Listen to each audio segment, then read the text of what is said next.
pain. And then Edwin Heath shows just how deep a trance can be as he tells a subject to stiffen his back, puts him between two chairs, and has the passenger demonstrate just how real the trance can be. It is an amazing and fascinating show, and another night of entertainment on board the QE2. From Singapore, we have now steamed north into the Gulf of Thailand to our next port of call, the city of Bangkok. Bangkok actually lies inland, and our ship docks at Pattaya. We then travel overland 3 hours to one of the world's most exotic cities, Bangkok. Bangkok is a jewel of temples, spires, dragons, and giants, all symbolic of the type of Buddhism practiced in this part of Asia.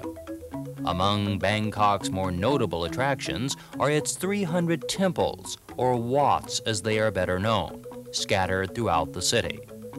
These colorful temples are all decorated with broken porcelain. In the 19th century, boatloads of porcelain were making their way to the west. Damage was high, and the broken porcelain was used to decorate these monuments of faith which you see today.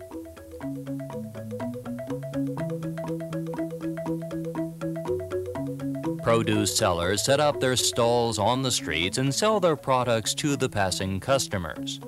But much of the commerce of Bangkok does not take place on the streets, but rather in the canals, because Bangkok is like Venice, a city dissected by hundreds of canals, here called klongs.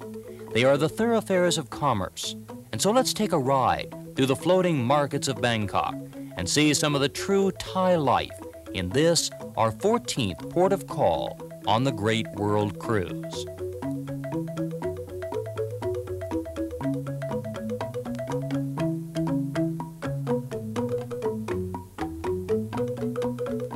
Bangkok is known for its canals, its temples, and also its sports. This is Thai boxing, the official sport of the country, and not a game for the timid, because Marquis of Queensberry rules do not apply. All limbs are considered weapons, and feet become lethal tools in this ancient Oriental skill.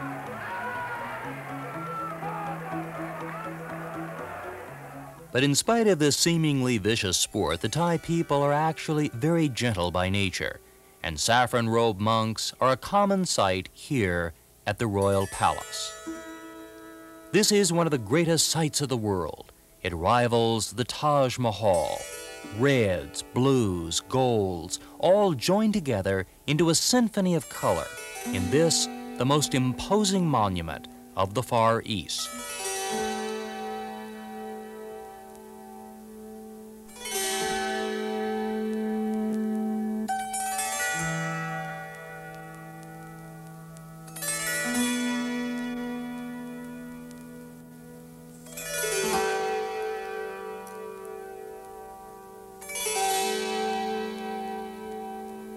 This is our 40th day, the halfway point in the Great World Cruise. We left the ice and snow of New York City nearly 6 weeks ago, but half of the world lies ahead. And so let's return to the ship at Pattaya and prepare to head north, because the British Crown Colony of Hong Kong awaits. It is our 41st day at sea. For the first time since leaving New York City, we encounter cool gray weather. We are leaving the tropics, and from Bangkok we move north through the South China Sea to the British Crown Colony of Hong Kong. Nestled along the China coast is the island of Hong Kong, the true meeting place of the East and the West. No city of the world combines the Occidental and Oriental so well. The Star Ferry operates continuously between the mainland peninsula of Kowloon and Hong Kong Island. But we have arrived late in the day. The sun is going down and the lights are coming on up and down Nathan Road. Hong Kong after dark is truly a magical spot. The neon signs sparkle and invite the locals and visitors alike into the great restaurants, discos, and supper clubs of Nathan Road. Hong Kong's best-known activity is, of course, shopping, for this is one of the world's great duty-free ports. Bargains are everywhere. High-quality jade, beautiful porcelain, precious stones, watches, jewelry, cameras, radios, tape recorders, everything imaginable at some of the world's lowest prices in this, the great duty-free port of the Far East. But the real allure of Hong Kong after dark is to be found in the supper clubs of Nathan Road, where lavish cultural shows unfold each night. And as you watch the shows unfold on stage, you can dine on the great Chinese specialties, pressed Peking duck, barbecued pigeon, and all sorts of other exotic delicacies which taste considerably better when you don't actually know what's in them. And as you struggle with your chopsticks, the shows continue to unfold on stage with ribbon dances and bits and pieces of great Chinese opera.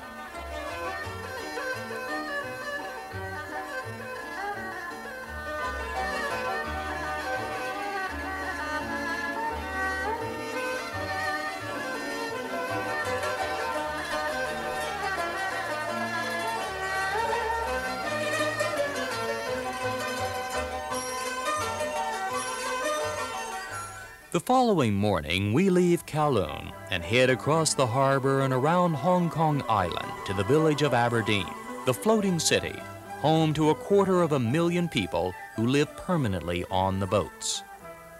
This is one of Hong Kong's best-known attractions, and when you visit here, you must remember that most of these people live here by choice. They have spent their lives on these boats, and the high-rise apartments on the shore would be an alien environment to them. The QE2 puts into Hong Kong for 5 days. This gives passengers a chance to thoroughly explore the colony, and it also gives Cunard an opportunity to do an annual project, the painting of the ship. Each year, the QE2 is completely painted top to bottom in Hong Kong. There is another group that is also very busy at work in Hong Kong, and they are, of course, the tailors of this city. Custom-tailored suits are one of Hong Kong's best buys, and as soon as the ship docked, hundreds of passengers headed immediately to the tailor shops to pick out materials, be measured, have fittings, and they will pick up finished suits before we sail. Hong Kong tailors are among the best in the world, and they are also among the fastest. If necessary, a suit can be produced on 24 hours' notice, and no man should leave Hong Kong without at least one custom-tailored suit. George Chin in the Peninsula Hotel is one of Hong Kong's best-known tailors, and he has his cutters, sewers, and fitters working overtime until we sail. We're back to sea, this time steaming north along the China coast. The weather is cool, the sea breeze pleasant, and this is an excellent opportunity to enjoy some indoor activities on board the ship. You can relax leisurely in an interior deck chair, or you can enjoy any one of innumerable activities offered on board the ship each day. There are card games to be played, gin rummy tournaments, and bridge classes conducted by the professionals. If the weather is a little cool outside, you might enjoy playing a few games of ping pong on one of the interior decks. And if you're the betting type but don't want your stakes to be too high, well, then you can put $1 on the daily tote and guess how many miles the ship has traveled in the last 24 hours. There's a Barclays Bank to change your money, a florist shop to prepare bouquets for you and your friends, a well-stocked library where, understandably, the best-read books are, of course, on the subject of travel, as well as a complete beauty salon, barber shop, and masseur. And here in the beauty salon, you can have your hair done just right by any one of 10 professional stylists who work permanently on board the QE2. And after you've had your hair done, you can step upstairs and enjoy a little serious music in the theater. This afternoon, the Curtis Quartet is presenting a concert of Brahms and Beethoven. And after you've enjoyed some serious music, well, you can step downstairs and join the cha-cha class, where Keith and Judy Clifton will do everything in their power to make you a master of the cha-cha-cha. And believe me, they've got quite a job on their hands with the lady in red.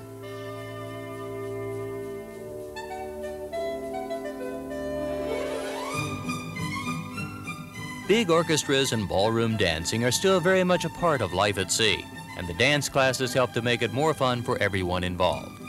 If you fancy yourself as a gourmet cook, you can learn from the professionals. Pierre Franet and Craig Claiborne, both of the New York Times, are on board to give cooking demonstrations with recipes that are fun to make, always delicious, and guaranteed to please your guests. These activities and many others are a part of any world cruise on the QE2. We have now steamed from Hong Kong to the port city of Busan, in the nation of Korea, land of the morning calm. It is March, still cool, and several weeks before spring arrives in this Asian nation. And today we are going to journey inland to the community of Gwangju, for in the eastern mountains of Korea stands a complex of temples which date back centuries. And we are indeed fortunate today to have timed our arrival with one of Buddhism's most sacred holidays, the anniversary of the death of Buddha. This holiday is to Buddhists what Holy Week would be to Christians. Hundreds of Korean people arrive in traditional dress to explore the great halls of Gwangju and pay homage to their religious figure.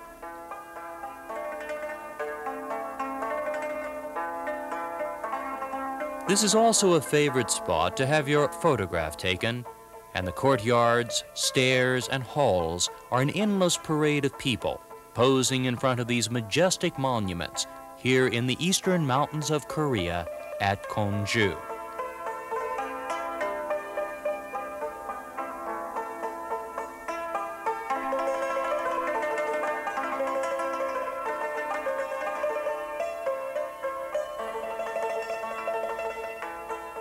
After we have had an opportunity to explore these interesting temples, we can pause for a leisurely lunch before returning to the ship in the late afternoon. And lunch in Korea is a very special thing.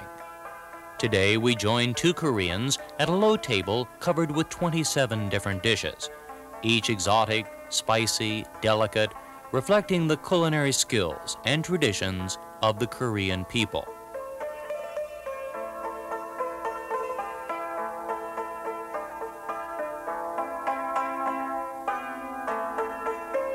From Busan, we now sail overnight through the Sea of Japan to the island of Kyushu and the Japanese port city of Kagoshima. And as soon as the QE2 tied up at the pier, we were greeted with the most colorful arrival ceremony so far on the Great World Cruise. People from throughout southern Japan came to greet us to Japan's southernmost port city. I found this nation one of the marvelous surprises of the cruise. The Japanese people are warm, hospitable, friendly. They love Westerners, and their sense of warmth is truly infectious. During our stay in Kagoshima, World Cruise passengers had an opportunity to see some notable landmarks, including Sakurajima. This smoking, belching volcano spews steam and ash into the air an average of 360 days of the year. It almost never stops. And to stand at the base of this erupting volcano is well worth the visit to this southern port city of Japan.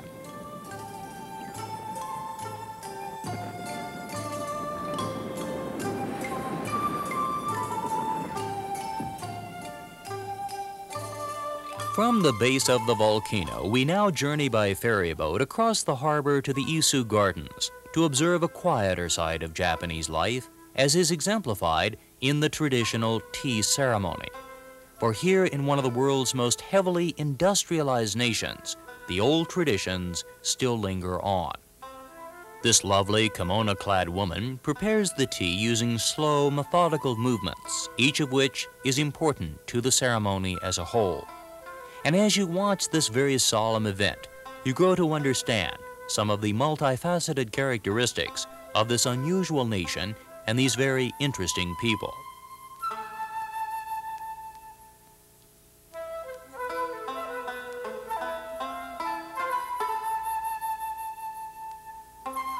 Once the tea has been prepared, it is very carefully served to the World Cruise passengers, who may be slightly puzzled by the whole affair, but who have had an opportunity to observe 1,000 years of Japanese tradition. We are now back to sea, steaming north to our next port of call, the capital city of Tokyo. In the center of Tokyo stands the great Imperial Palace, home to the Emperor Akihito. It is a quiet, park-like setting in the midst of one of the world's biggest and busiest cities. It is spring in Japan. Cherry and plum blossoms add color at every turn.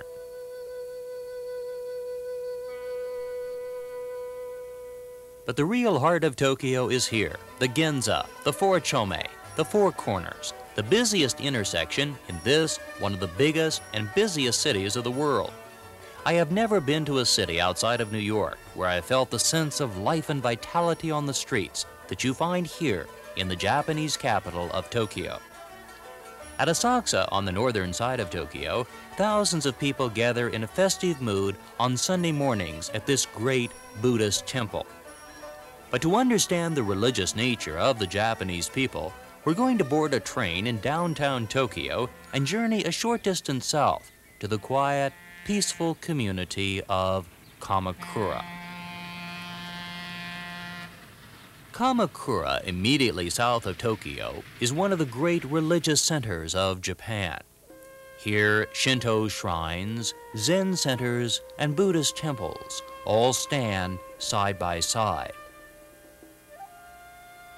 This young Japanese man purchases a good luck ribbon, which he will tie onto the trellis along with thousands of others. The religious nature of the Japanese people is sometimes misunderstood by the Westerner.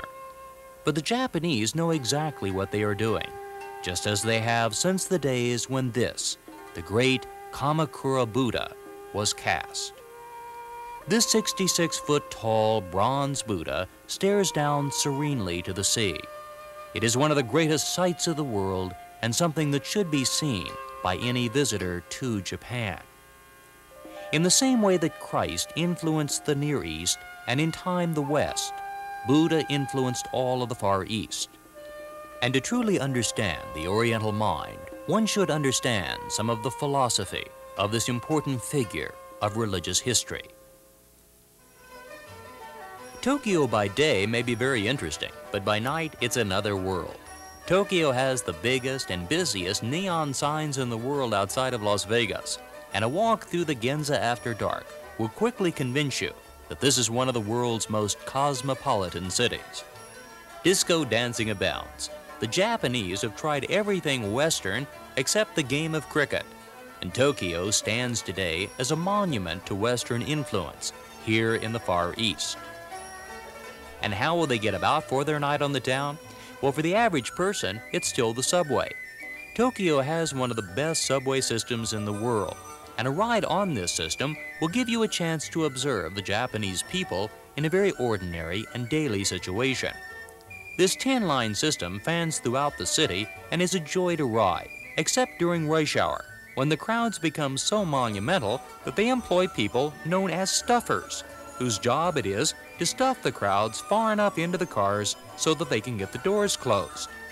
But even in the midst of the afternoon crush, the Japanese retain their calm and dignified manner.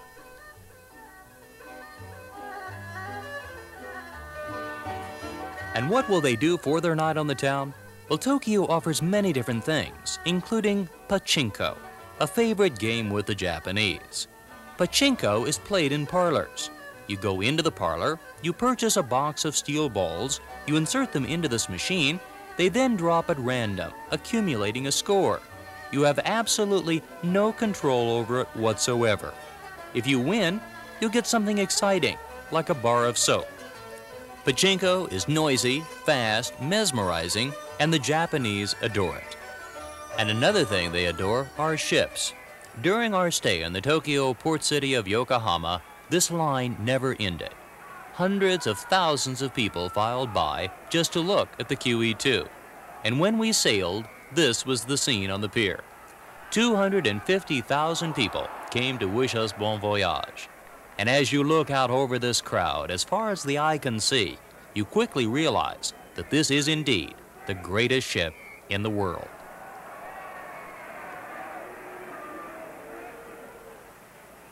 We're back to sea, this time sailing on our longest leg, 6 days across the western Pacific en route to Hawaii. And once again, we cross a milestone, this time the international dateline. And just as traditional as the court of King Neptune on the equator is the tug of war on the dateline. This was a real madhouse today because the seas were very rough and the ship was rolling and pitching, but it didn't stop the fun. And the next day it's time for another world cruise tradition, the White Elephant Sail.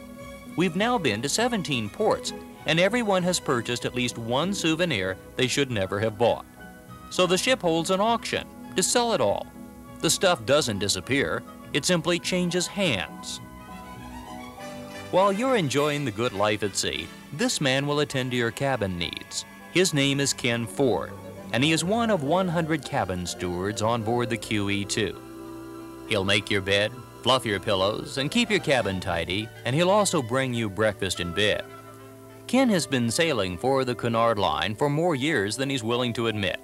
He started off on the Great Queen Mary, and when you ask him about his life at sea, his face glows with stories of the unusual and colorful people that he has known and served. Among his many different jobs are delivering the ship's newspaper and the daily program. The QE2 Times is the ship's paper, and the daily program will list all of the entertainment and lectures on board each day. On this particular cruise, you would have had an opportunity to hear Dr. Norman Vincent Peale, the author of The Power of Positive Thinking. Or Rex Reed, syndicated columnist for the New York Post and one of America's foremost movie critics, and a favorite passenger on the QE2. For opinions on newsmakers of the world, Harry Reasoner of CBS's 60 Minutes offers his opinions at sea. And to put it into a perspective of humor, Art Buchwald of the Washington Post. Ruby Keeler, star of Warner Brothers and one of the first actresses to appear in an all-singing, all-dancing motion picture, 42nd Street, joins us for 60 days of the Great World Cruise. And in the showroom, Iris Williams, one of Britain's top recording stars, appears in a dazzling stage review that will also feature Theodore Bikel, Broadway star of Fiddler on the Roof. These people and many others were a part of our QE2 family on this world cruise. The 6 days passed quickly, and we are now arriving in Honolulu. Hawaii is perhaps still the greatest vacation spot in America. The soft sands of Waikiki Beach beckon the sunseekers, and beautiful new hotels dot the shoreline. And as soon as you have a chance to shed that sweater that you've been wearing across the Western Pacific, you can slip into a bathing suit and join the scene on the beach at Waikiki.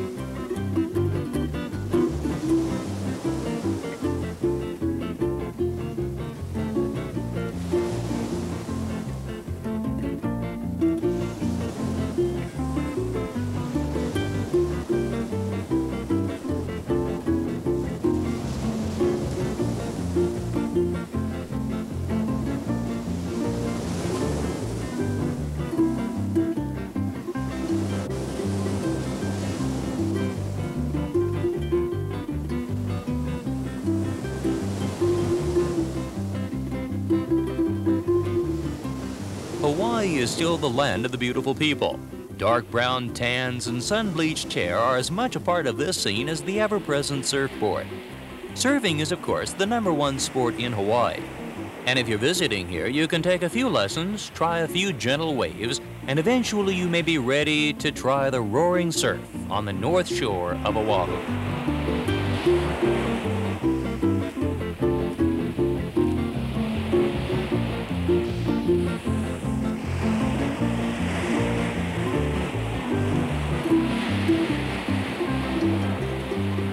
Perhaps you're not ready to try your hand at surfing just yet, but maybe you would like to try your hand at the hula.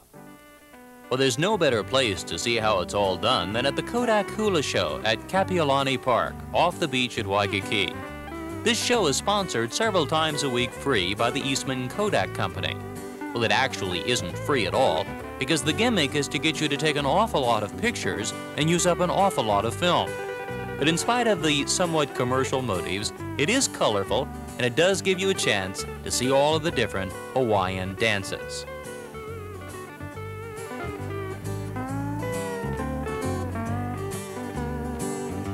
I'm sure that you've heard this 1,000 times before, but I'm going to repeat it once again. You keep your eyes on the hands, because the hands tell the story.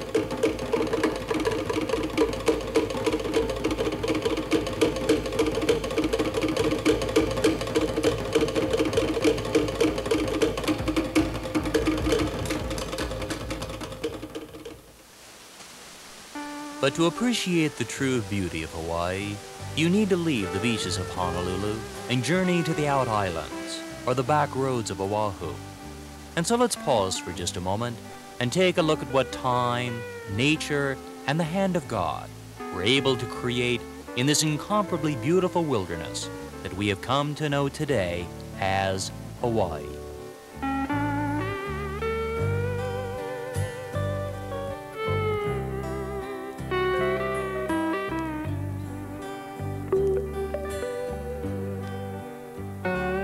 To try and describe the beauty of these islands is a task that seems a little difficult at times, for there are very few places anywhere else in the world where you can find as much sheer natural beauty as in these unlikely volcanic mountains that have arisen from the sea. Mark Twain visited Hawaii more than a century ago, and even then he said that it was the loveliest fleet of islands to be anchored in any ocean. We're back to sea, this time sailing out over the eastern Pacific en route to the state of California. In the early pre-dawn hours, these men, the unseen heroes of the QE2, are busy at work in the world's largest floating kitchens, preparing meals fit for a king. This is the pastry kitchen, and long before the passengers arise, these men are busy preparing to destroy your waistline. Down here on 7 Deck, these men deal not only in quality, but quantity as well. 7,500 meals a day are served on the QE2, and that adds up to over 500,000 meals for the full world cruise, and provisions must be ordered just right. On 8 Deck, in the butcher shop, steaks are being prepared for the evening meal. All meat for the world cruise is purchased in U.S. ports of call. But fruits and vegetables are bought throughout the world cruise. Executive Chef John Bainbridge will inspect each crate as it arrives on the pier. He must make sure that the quality is correct as well as the quantity, because if he puts an item on the menu, he has to have enough on board to serve anyone who may request it. And the result of all of this work? Well, let's find out what it's like to have a fine meal in the Columbia dining room with a pleasant couple, Greg and Maggie McIntyre. Once the initial menu selections have been made, a wine is chosen from the QE2 cellars. And for the first course, what could be more appropriate than caviar? One of the QE2's greatest distinctions is the fact that this ship consumes 10% of the entire world production of beluga caviar. They literally bring it on board the ship in 100-pound cases.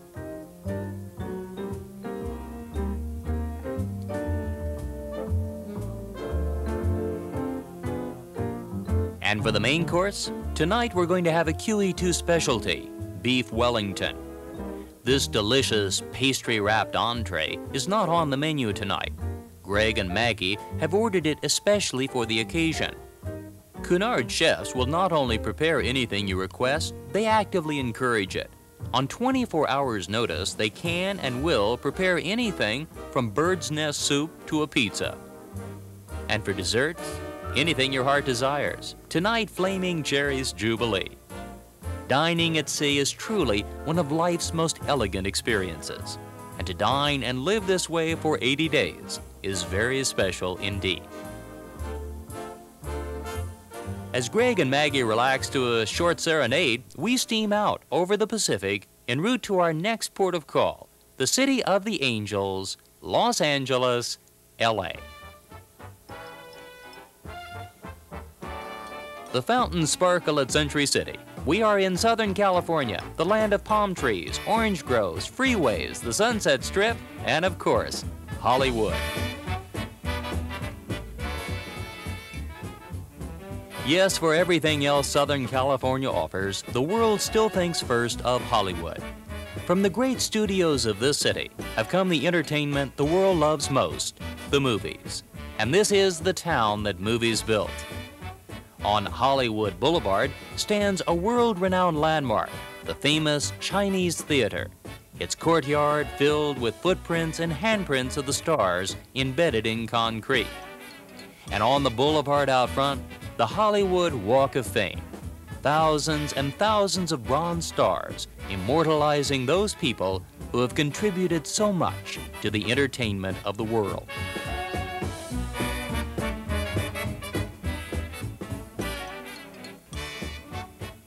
But while Hollywood may come first to mind, the Los Angeles area's greatest tourist attraction is, of course, this, the Magic Kingdom, Disneyland. Americans tend to take this fabulous place for granted, but the rest of the world considers this a major tourist destination in and of itself. And for QE2's international passengers, they regarded their visit here today to be as important as their visit to the Taj Mahal. And if you have never been to this wonderful spot before, I urge you to put it at the top of your list. It is one of the most joyous, fun-filled places on earth, and a living tribute to a man who spent his life making millions of people happy, Walt Disney.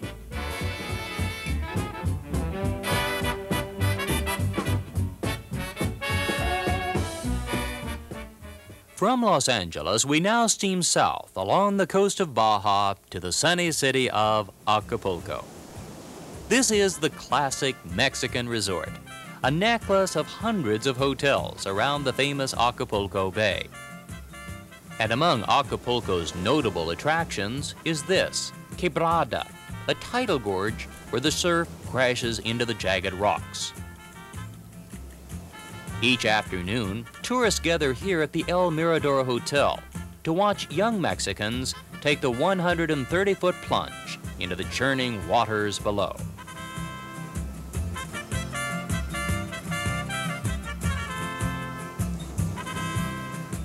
From the El Mirador Hotel, we now head out to the Las Brisas district. Most World Cruise passengers will skip Acapulco sightseeing and will instead head to the luxury hotels and resorts. The Las Brisas Hotel, south of Acapulco, is one of the finest hotels in the world. Each room has its own private, individual swimming pool, and also a private pink Jeep that you can use to take you and your family to the beach for swimming, snorkeling, or Acapulco's most fun-filled activity, which is this. This man is being strapped into a harness. The harness is attached to a parachute in back and a ski boat in front. Put it all together, and this is what you get.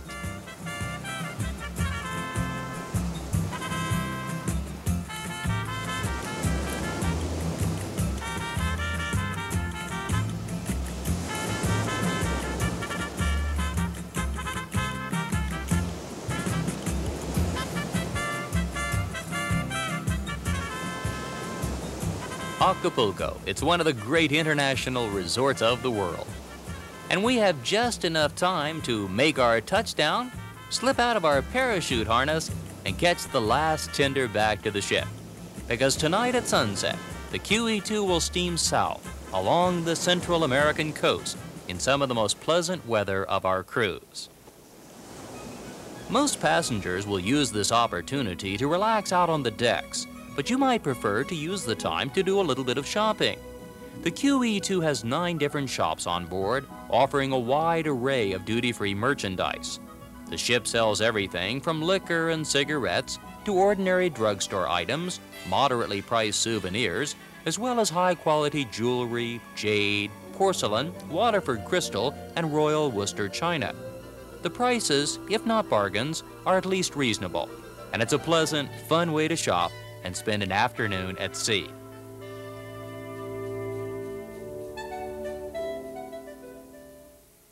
And in the evening, well, the fun continues. Tonight in the Grand Lounge, Roy and Jackie Todoff present another one of their colorful reviews.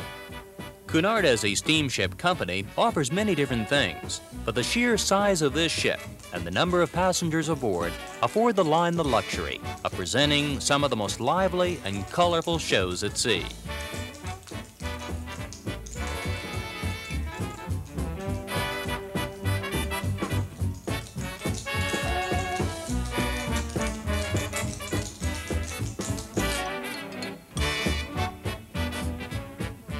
And after the show, well, you have many different choices. Dancing to the Joe Loss Orchestra, the Midnight Buffet, or you might like to try your hand at Lady Luck in one of the world's most elegant casinos. Here QE2 passengers try their hand at the roulette wheel, the blackjack tables, and of course, the slot machines. And if you don't know how to play these games of chance, the ship offers classes to teach you the basics. The stakes can be low, and if you have enough common sense not to lose too much, or the sheer brilliance to quit while you're ahead, it can be fun and a part of the entertainment at sea.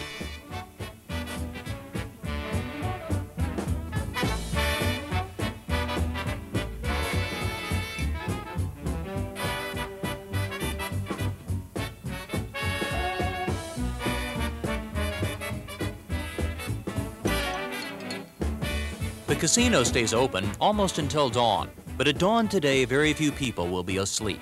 For as the sun starts to rise on this, our 72nd day at sea, we are beginning our trip through the Big Ditch, the Panama Canal. For the next 8 hours, we will thrill to one of the greatest engineering wonders of the world.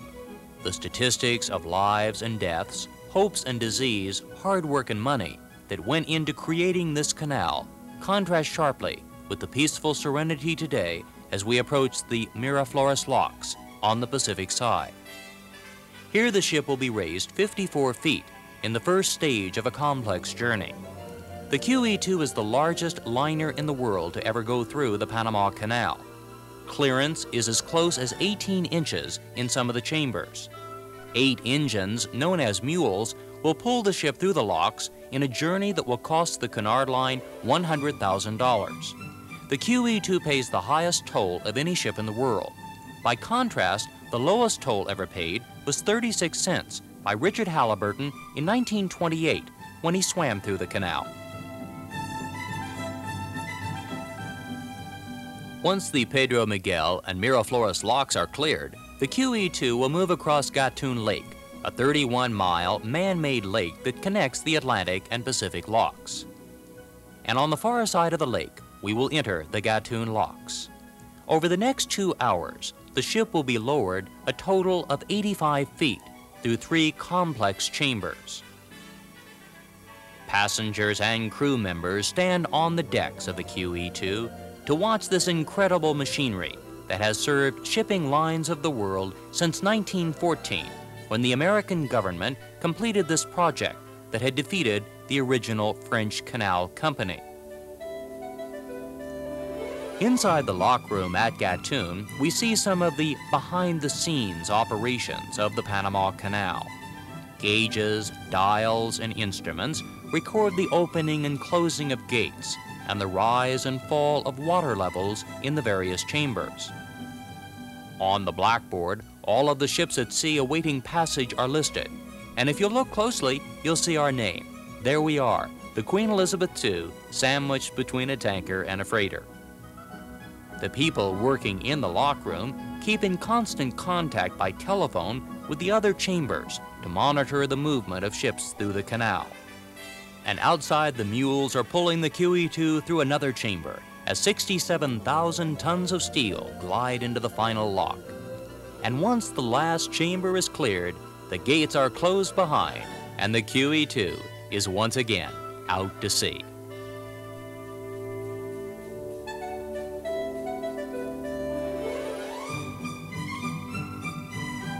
From the Panama Canal, we now steam along the northern coast of South America, en route to our next port of call, the city of Cartagena, on the coast of Colombia. Cartagena was the center of the Spanish Main. The city was founded in 1533 by the Spanish and developed quickly as the riches of the Spanish explorers grew. Today, the city still has the feel of an old Spanish town. The courtyards, the cannons, the fort, and the city walls all create a sense of history here on the Colombian coast. The people who populate Cartagena today reflect all of the different ethnic groups who have made this city what it is. The blacks, the Spanish, and the Indians have all blended together through 400 years of history to create an interesting racial group that populates the northern coast of Colombia today. But for cruise passengers, Cartagena means considerably more than history. It also means emeralds, for this is the emerald capital of the world. And the shops of this city are very busy today as passengers search out one final, last, and great world cruise souvenir.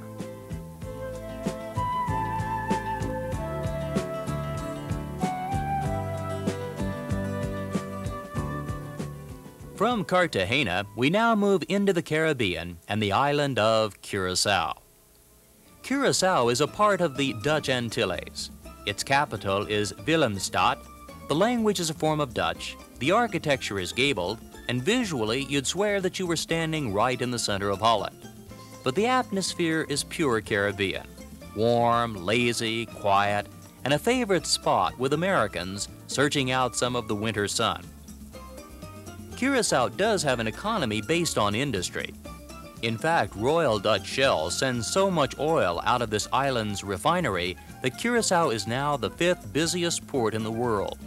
But the island women still buy their fruits and vegetables from schooners moored in the center of town. These schooners sail over from the coast of Venezuela each day to sell their fresh produce here in the center of Willemstad. Curacao does have one export you might be familiar with. It's made from these small, bitter oranges. They're harvested, peeled, and then thrown away. It's the peels that are saved. Using a secret process, the peels are then dried and fermented into the world-famous Curacao liqueur. And the entire world production of Curacao liqueur comes from this, the back porch of a small house on the edge of Willemstad. To describe the operation as small is an understatement, but the quality isn't, and Curacao liqueur has long been regarded as one of the best in the world by liqueur connoisseurs.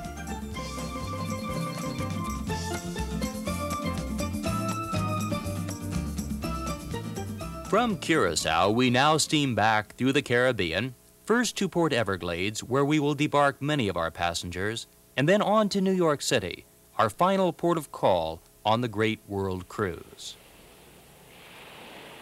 This is the quiet time of the cruise as the QE2 steams northward through the calm and peaceful waters of the Caribbean Sea. On the bridge, Captain Peter Jackson charts our course through the narrow reefs and channels of the Caribbean. This is Captain Jackson's 44th year at sea. He is the master of one of the last great ships of the world, and it is his responsibility to guide us safely home on this final leg of the Great World Cruise. This is the lazy part of the trip, a time to tone up that tan you've been working on for 80 days, to finish reading that book that you started back in Hong Kong, to play one last game of shuffleboard, or overindulge yourself in one final meal on the noon buffet. And it's also a good time to exchange phone numbers and addresses with all of your newfound friends and reflect on just what all of this has meant. To many people, a world cruise may seem like a frivolous extravagance, a pampered world of luxury, and hardly the place for a serious traveler. But I came away with a very different impression. For to me, these were the great world travelers, for they have experienced the world on all of its different planes. From the streets of India at dawn to the glittering nights in the showrooms at sea, these people have experienced life, the world, and themselves in every possible way. They have grown, they have been enriched, and they have learned to look at their own lives in a very new and in a very different fashion. And on the morning of the 80th and final day of the Great World Cruise, there it is, the Battery, New York City. In the New York harbor, Lady Liberty herself welcomes us home. And so if you are like I am, and you measure a person's wealth not by the possessions that they own, but by the experiences that they have had, then these are truly the richest people in the world. Richer for having seen the world. And I hope that you too are richer for having been on board for the Great World Cruise of the QE2.